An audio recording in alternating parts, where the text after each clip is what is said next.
Ellercan, kullukdaştan için dostum, Allah'ın canı sağ olsun.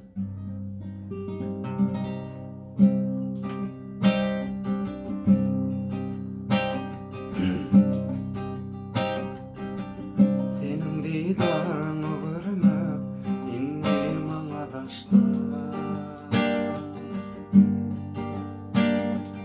Ön izi zadım, indi bana başlı.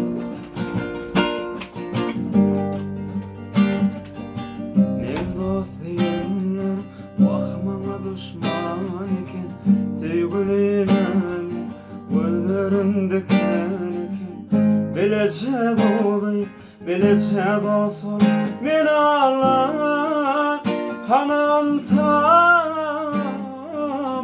deli dünyası, aytsana barzadı, neme günahım var.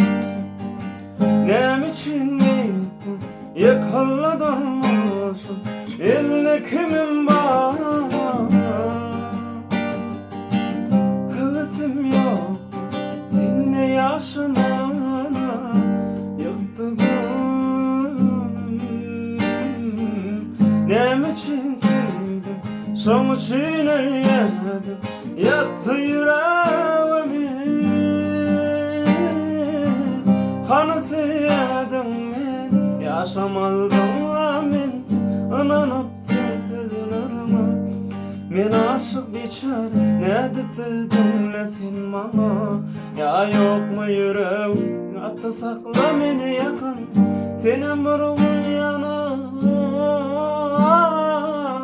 Deli dünyası, aytsana bana zadı, ne mi günahım var?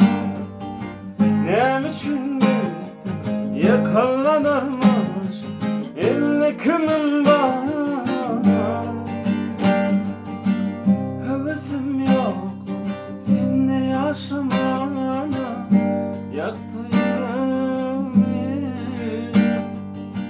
Nem için gittin, yakalla darmışım, elde kimim